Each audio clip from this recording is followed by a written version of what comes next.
U.S. House Representative in Wisconsin's 7th Congressional District, Tom Tiffany, is joining me for a chat today, Thursday, November 12, 2020. Still. Congressman Tiffany won re-election in last week's election with a convincing 60% of the vote over opponent Tricia Zunker.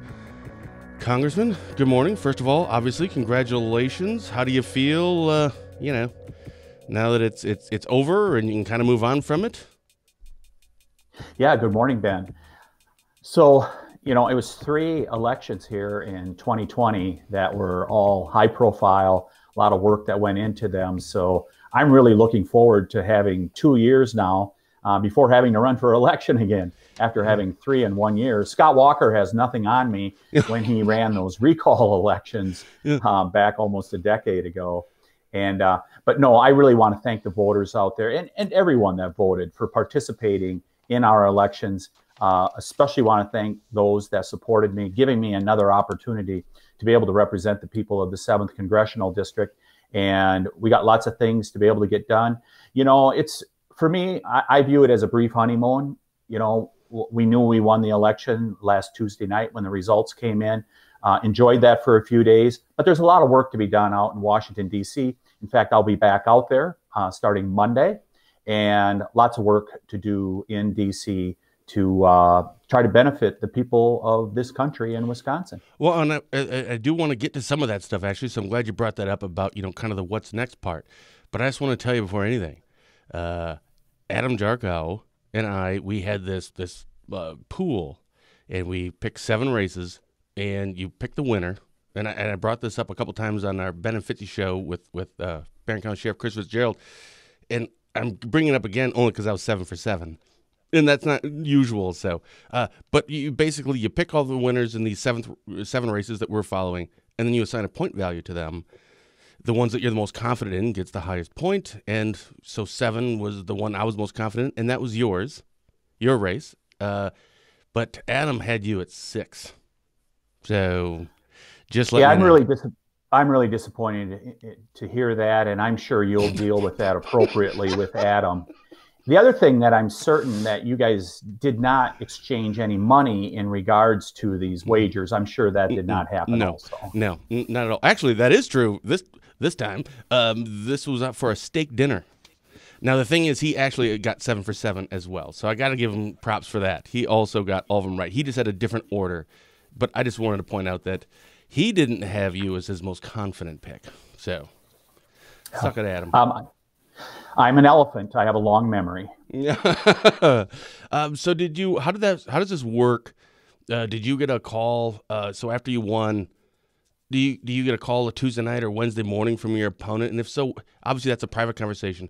But what is that like? Because you go through all these things and you have other people saying things about your opponent on your behalf, PACs or people that spend money or advertising. It's got to be kind of a weird conversation, right? Yeah, so it's usually brief, and because it's the end of a long campaign, and there's oftentimes some sharp elbows that are being thrown throughout the course of the campaign. Yeah. But the people who are classy, they make a phone call. I've had an opponent or two over the years that did not make that concession call, and that's not appropriate. And I've lost a couple of elections myself, and I made sure that I made that phone call, as difficult as it is. And to the credit of Tricia Zunker, she really handled it with class. She called me on Tuesday night after it was clear that I was going to win the race, and she was very gracious in her concession. And I really wish her the best as she goes forward. I would like to run for office someday. I mean, I don't think I'll be able to pass the IQ test, but I'd like to run just so I could lose and then call my opponent after they won and just be totally sarcastic, right? Just like, congratulations. So happy for you. Because then, the person that won has to say that, yeah, they got a call from them and they conceded. And I would do that. That'd be great. I'm such a kid. Well, just let me know when you're going to do that. And if you're running against me, just give me a little notice if you would. Okay. Yeah, I'm announcing it right now. Ben Dryden, 7th Congressional District, 2022. Just kidding, actually. Nobody would Start vote for me. early. I wouldn't even vote for me, for crying out loud. So now you get to have 2 years, because obviously you had the special election previously, but that was really just this year, and once again back in the campaign. So you're campaigning for a second time in the same year and still trying to get stuff done. And you've talked about things in the previous shows regarding the things you have been able to get accomplished in your relatively short amount of time. So now you have 2 years, which is still dumb to me, because 2 years, your first year, you're getting stuff done. Second year, kind of running again in an election. But this must seem like an eternity for you, knowing I got 2 years. Yeah, 2 years is going to be great after running 3 really high-profile elections in 2020. I got to tell you, though, Ben, the most important decision that I made after being elected in the special election in May is the staff that I brought on board. And I really have a top-notch staff, both in district and out in Washington, D.C. And we've been able to get a number of things done here, even in the first 5 months, in a very brief amount of time. Being able to help farmers like the ginseng and mink farmers, doing work up in Superior. I mean, we've got a list of things that we're hoping to be able to do up in the Port of Superior. I mean, there's just a variety of things. Helped out the Park Falls paper mill when their loan guarantee hit a snag for them to be able to reopen this summer.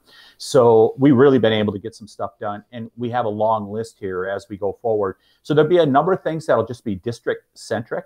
Mm-hmm. Whether I'm in the majority or the minority, and we will be in the minority, it's just a matter of what the count is.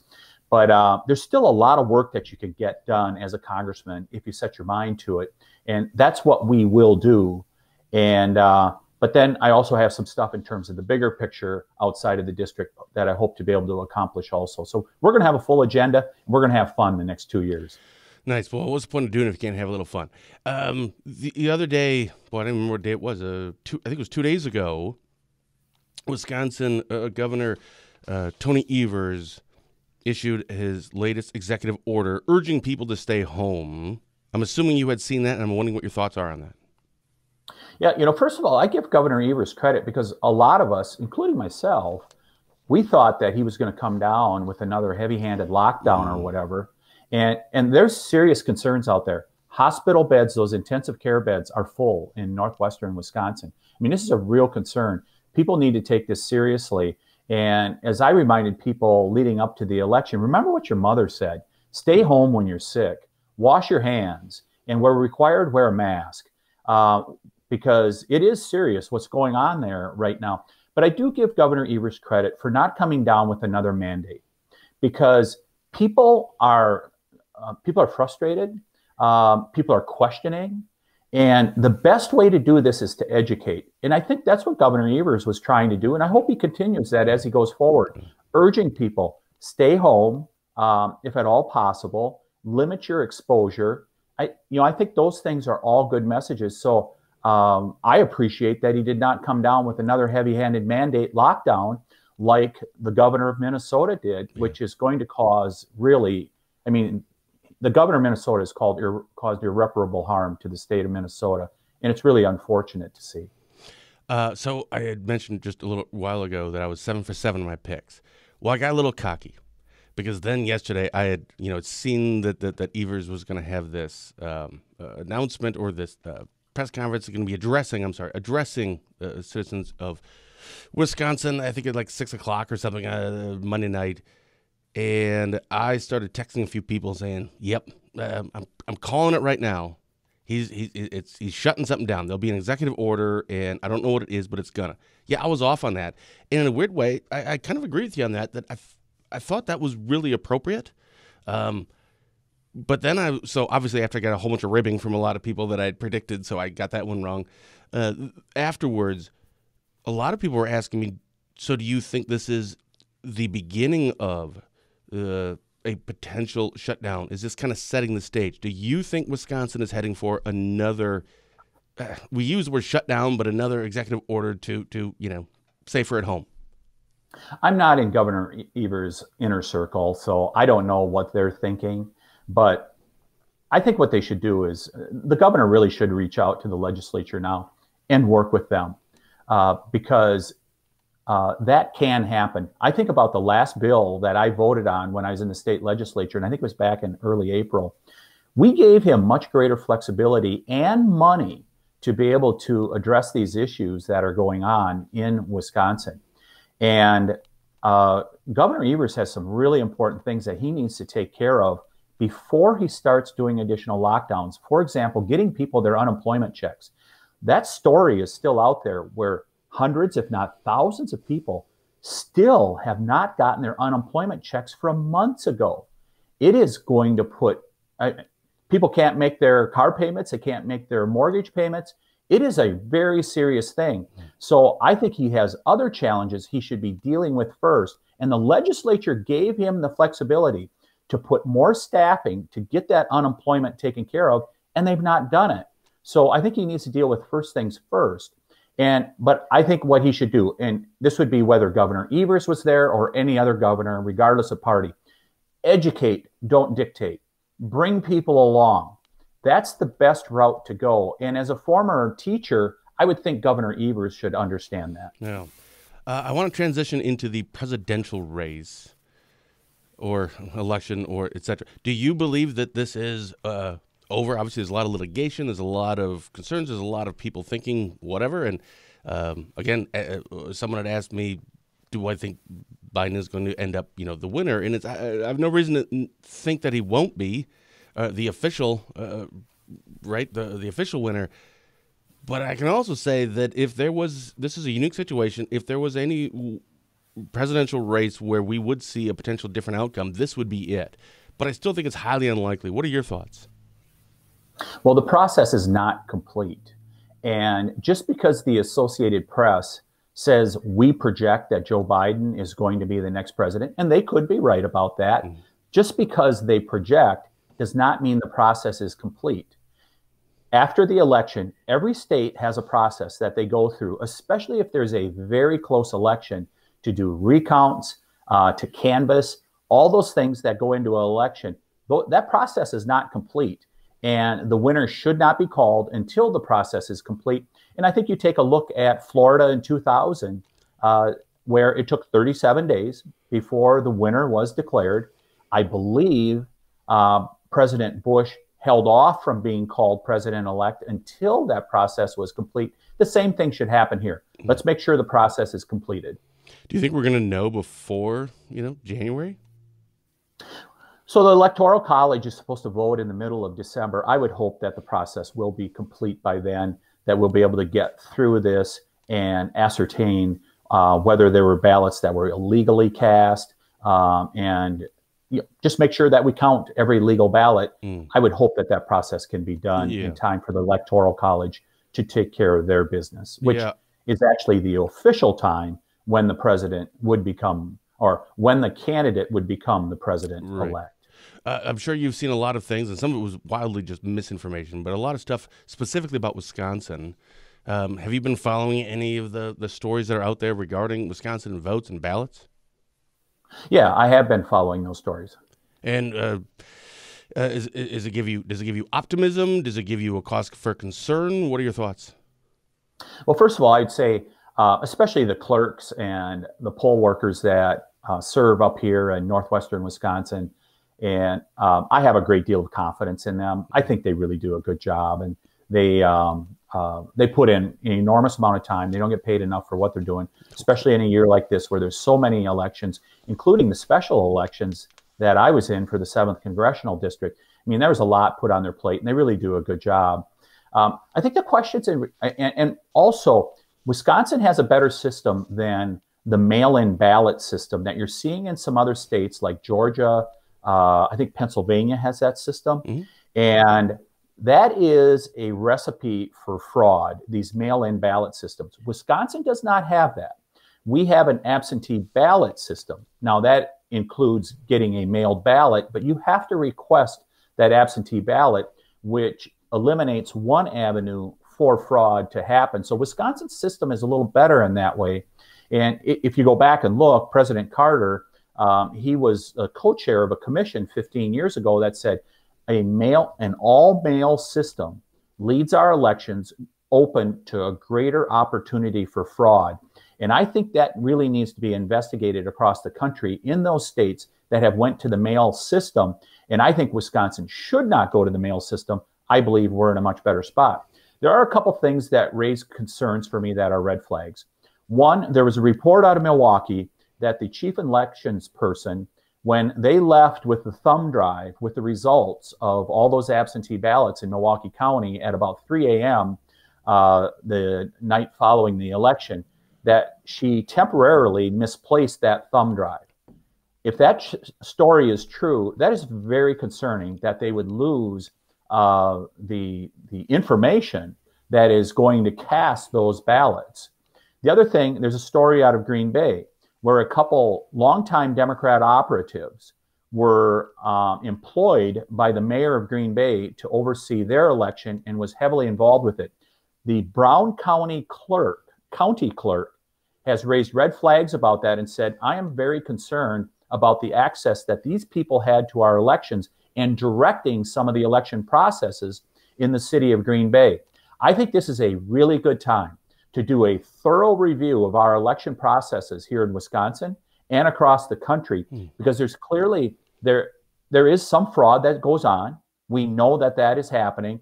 We need to root out as much of it as possible, and we need to make sure that we have a system that is transparent, because without transparency, we will not have integrity of elections. And it is so important that people have confidence in the elections. Otherwise, you have half the people that are saying, we don't trust the outcome. That's the worst thing possible. And if I make one other point, Ben, this should be really important for Joe Biden. He should be encouraging the transparency. He should be encouraging the thoroughness of this election, not calling himself president-elect, because he has said he wants to be president for all the people. And if that's going to be the case, he has to have the confidence of the people who did not vote for him also. Yeah. You know what this reminds me of? Maybe not remember, boy, I'm really dating myself. This is like, boy, at least 10 years ago, I think. Ryan Braun, I think he still plays for the Brewers. And this was like during what was it? Steroid stuff, something. I don't know. Well, it was about steroids, and it was about this test. So going back to what you had said about this situation with this thumb drive in Milwaukee, and kind of misplaced it. If I recall, we'll have to look that up. I think it was, the concern was the integrity of the person who actually got this specimen, this urine sample from him, right? And then just took it home. Right? Just took it home until the next day, until he took it there. And it's like, what? You can't do that. So I think there is certainly some questions. But going to Wisconsin, you were saying that we have a little bit better system, or you believe that how we're doing it is potentially or maybe a little bit better than some other states. A lot of Republicans, of course, are very big fans of state control your own state and local governments, etc. Do you think that there should be a universal way to vote, the absentee versus mail-in ballots, where all of us have the same system, the same machines, all 50 states? Is that a good idea, or boy, that's dangerous territory? And if so, why? Yeah, I prefer local control. I believe the states can manage this. I think Wisconsin has. Now, remember, in Wisconsin, we have had some problems in the past. There was a special investigative unit of the Milwaukee Police Department back in 2004 that identified 5,000 fraudulently cast ballots. And if there's one thing that we did while I was in the legislature for nearly a decade, is we did a number of things around voting to make it more transparent and giving it greater integrity. And the most important thing we did was having photo ID. Photo ID is so important to make sure that you know who people are. And while there's some ways in which people are trying to work their way around that at this point, we need to make sure that we keep that integrity. Otherwise, we're going to have serious problems if people don't trust our elections. And I do think some of those anomalies that I referred to earlier, Green Bay and Milwaukee, they should be checked out thoroughly. And I'm hoping that the Assembly Committee that Speaker Voss has tasked with looking at our election here in 2020, I hope they do some deep digging into that, and just for the transparency purposes. Yeah. Hopefully there's nothing there, and it will uphold the integrity of our elections in Wisconsin. But I do have to say, around the country, it is time to stop the mail-in balloting effort that's going on out there. It is the opportunity for fraud, and even people like former President Carter recognized that and said, that is not the best way to conduct an election. I remember the photo ID thing, and I don't recall any of this, so you're going to have to kind of fill me in here. There was controversy, or maybe there still is controversy about that, that you shouldn't have to be required to have a photo ID. What is the pushback on that? What is the argument to why that's a bad idea? Well, they say it's disenfranchisement, that some people can't get a photo ID, things like that. And we've shown it, like if you go into a DMV office, in fact, I was in one just this week, and they have a poster up that says, if you are seeking a photo ID while not having a driver's license, you can get that from us. And so we made the opportunity there for, let's say someone is very elderly, they no longer drive, they no longer have a driver's license. They can get a photo ID just by going down to the DMV. So some people were saying this really disenfranchises people. And some of the opponents to photo ID, they're out there now saying, hey, go get your photo ID. It's easy. It was really funny. Earlier this year, there were a number of them in the run-up to some of the spring elections. They were putting out the message, it's not hard to get a photo ID. Go out and get it. Those are some of the same opponents saying we shouldn't have photo ID. Wow. You should have to prove who you are. Yeah. Voting is a right, and it's one of our most important rights. And with rights come responsibilities. And a little bit of integrity there, right, in terms of the process. So, I mean, I guess I don't know, right, I don't know all the details, so just, it seems on the surface like that would just kind of make sense. If I'm going to vote, I should prove who I am. That's all. It shouldn't be that tough. So, I think one of the talking points for people that oppose photo ID is they're like, you're trying to prevent people from voting, and you're disenfranchising someone who is not going to get the ability to vote. But you also disenfranchise someone who votes if someone casts a fraudulent vote. Yeah. So it works both ways. Yeah. What's going to happen in the so switching from that part of it to the Senate?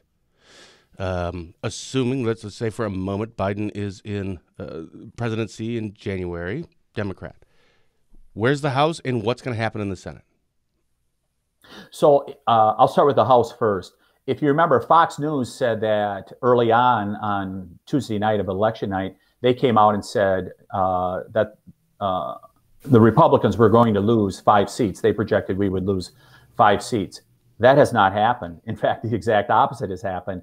We're going to gain 10 seats, and it could be as high as 14. I wouldn't predict 14, but we're going to be, I think, somewhere 10 to 14 seats that we're going to gain in the House. And I think there were a couple messages that we were putting out there that were really potent. And one is, let's reopen the economy safely, but it was also safety. It was public safety. This defund the police movement that is out there, the American people are rejecting that. And rightfully so, because if you don't have safe streets, you don't have a safe America. You can't have your businesses thriving. I mean, you just don't have a safe society. And the Democrats lost bad on that issue, as they should have.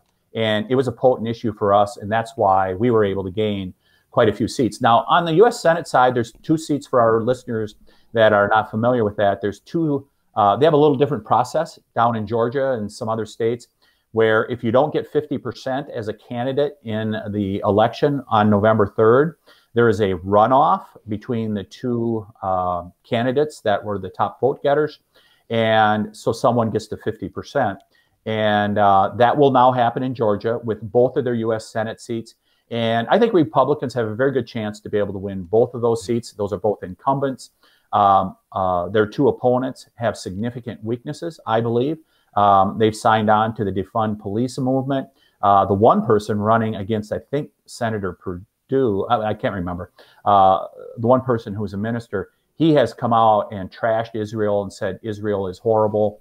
And I think some of that stuff is going to play against him. So anyhow, I think we have a really good chance of winning those races. But the voters of Georgia are going to decide that come early January. And isn't the runoff in like January? It's early January. I don't know the exact date. Yeah. But can you imagine the amount of money that is going to go into right. Georgia? If you're a television station in Georgia right now, you are licking your chops. Man, why can't we have runoffs in Wisconsin? I have a suggestion for the DrydenWire. Yeah. You got the world headquarters there in Spooner. You may want to start a satellite operation down in Atlanta Just like 3 months. Yeah, for sure. That's awesome. So if this all does come to fruition, let's just say for a moment it's Biden is the president, Republicans of the House, and or maybe this would make a difference who has the Senate. What do you kind of anticipate? What are you hearing in your chamber from your peers regarding what Biden might do in terms of executive order relatively quickly, I would assume, as soon as he gets in? Is the country heading for a mask mandate? Is the country heading for a shutdown? To be very clear, so the House will not have a Republican majority. The Democrats will be in the majority. It's just a matter by how much. I'm sorry. Right. Yeah, I'm sorry. Yep. Now, the Senate, if the Republicans lose both of those seats in Georgia, the Democrats will have the majority. Yeah. And I think you'll see a whole series of actions that will come down. I think you'll see the court packing effort. They will try to advance that. I think candidate Biden was very clear. He wants to end fracking. And there's he said that multiple times, in the last year.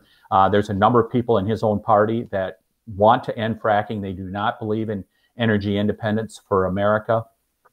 I think you're going to see a whole series of actions like that if the Democrats would win the Senate also. Yeah. Now, if the Republicans hold the Senate, then I think you'll see, you will not see significant actions taken. I think you'll just see a lot of stuff that's done around the margins. For example, there's a $138 billion bill that could use coronavirus or paycheck protection funds that have not been spent that could be used in a targeted fashion for hotels, restaurants, for the hospitality industry. I could see something like that perhaps advancing. I would hope that liability reform, we talked about that a month ago. Liability reform protections are really important. I would hope that would happen if the Republicans continue to have control of the Senate. I think the bigger action is going to be on the executive front if Joe Biden is elected. If he is elected president, he's going to take a number of actions. He's going to get us back in the Paris Climate Accords, which will hamstring our efforts for energy independence in America. I think you're going to see him cozy up to Iran once again. If you remember, Obama and Biden 6-7 years ago sent suitcases full of cash, about $2 billion to Iran, which helped fund the largest state sponsors of terrorism in the Middle East. I think it'll have a destabilizing effect, having Joe Biden handling our foreign policy in the Middle East.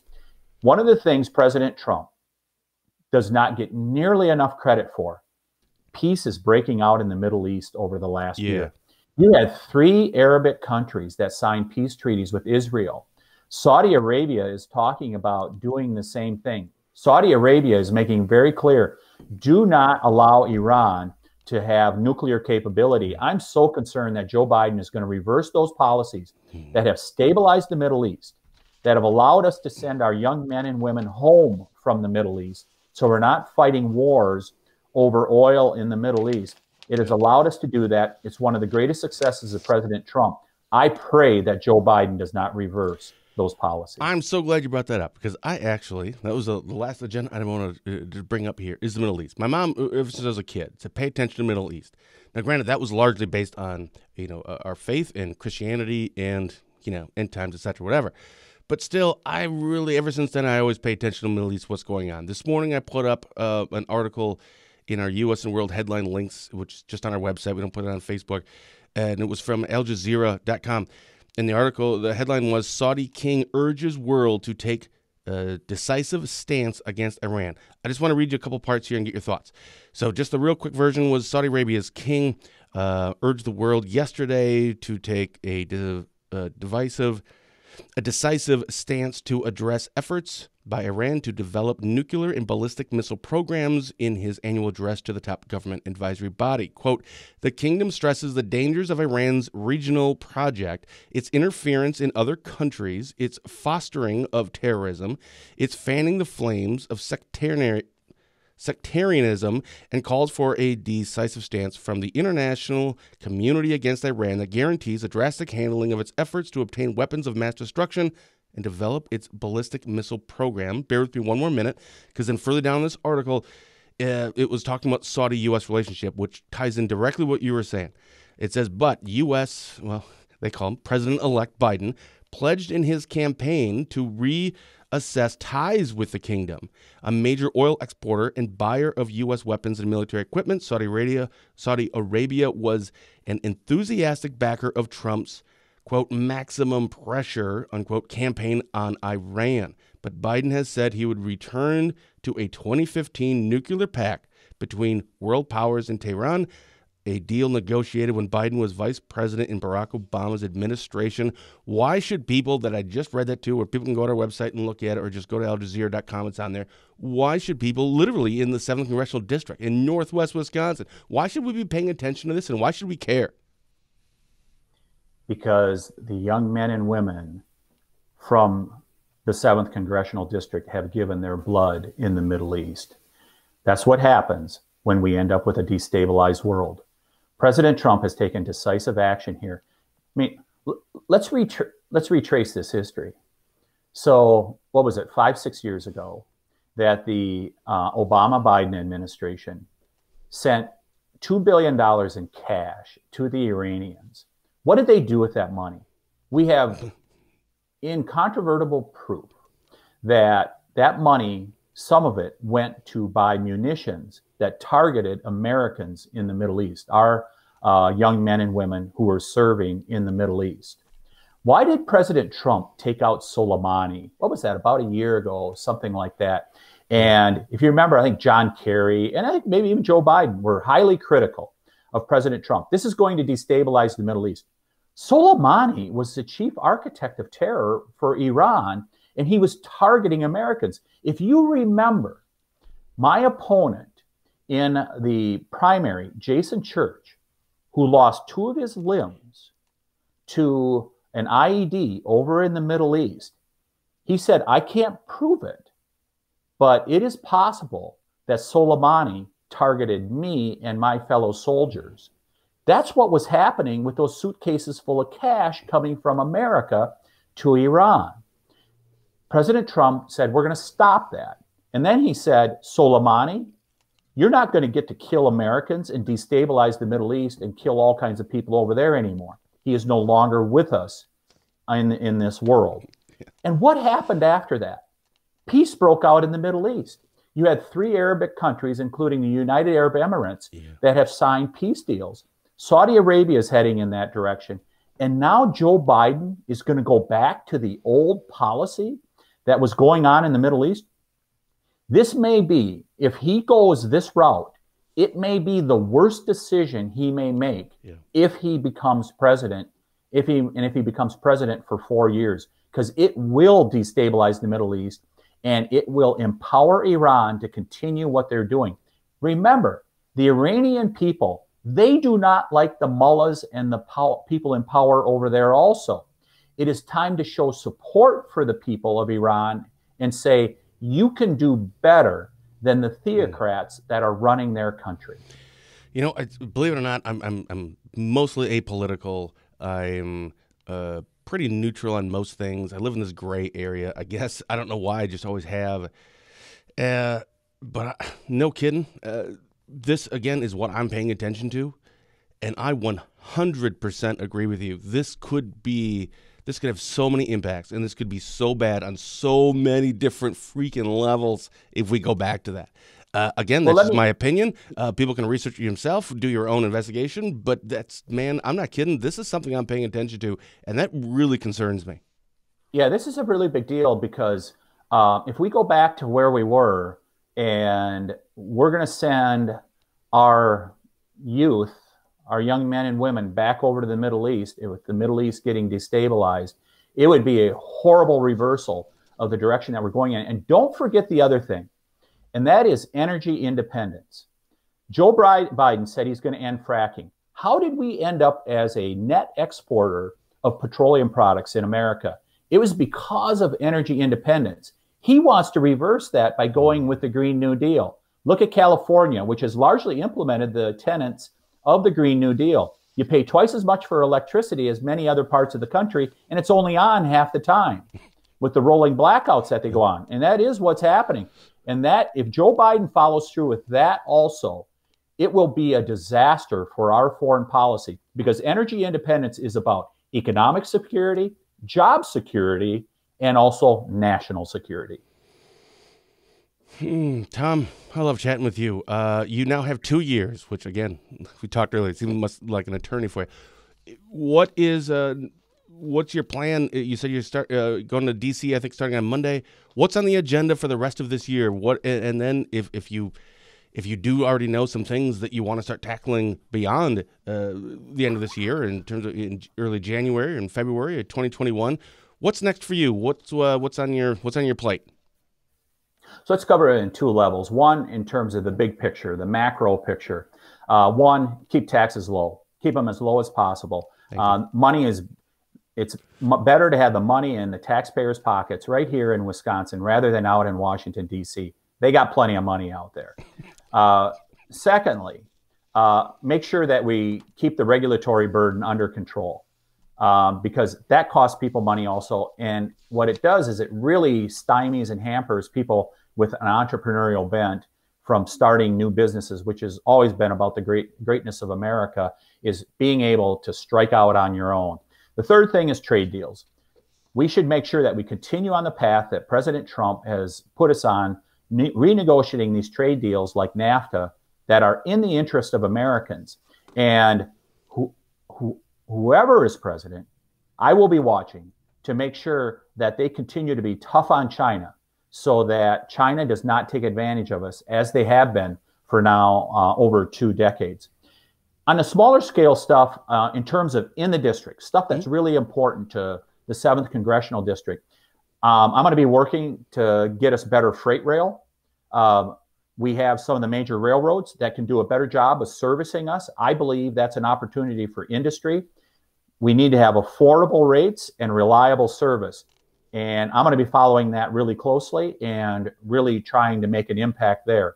Forestry. We need to continue to get our national forests moving in the direction of greater harvest.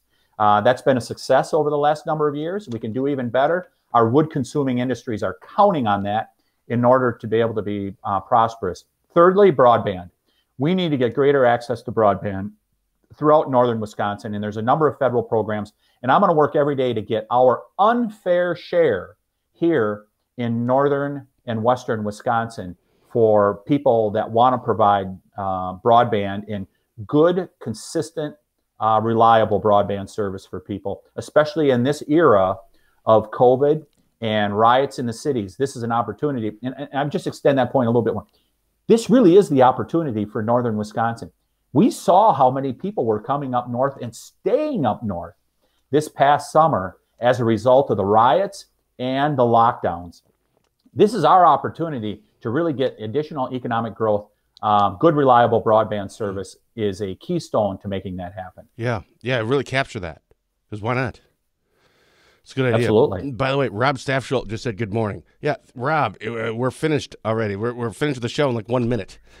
You're just now tuning in. Come on, Rob. Yeah, it's a little after 9 o'clock. It's about when the senator-elect gets up, I think. So I'm glad he joined us. Yeah, so we can see that last 2 minutes. Attaboy there, Rob. Yes, I agree. Mark, please, broadband. That is great. Tom, as always, it is a pleasure. Anything else that you wanted to touch on that we didn't get a chance to? Anything else you want to say? No, thank you to everybody out there for giving me the privilege to represent you for the next 2 years. And I promise we will do everything we can to make northern Wisconsin a better place to live, work, and play. Tom, it's always a pleasure. Thanks, buddy. Good to be here, Ben. All right. Special thank you to my guest today, Wisconsin's 7th Congressional District Representative, Congressman Tom Tiffany. And thank all of you, of course, for watching, except for Rob, who just tuned in. Until next time, stay safe, keep your social distance, and as always, have a blessed day.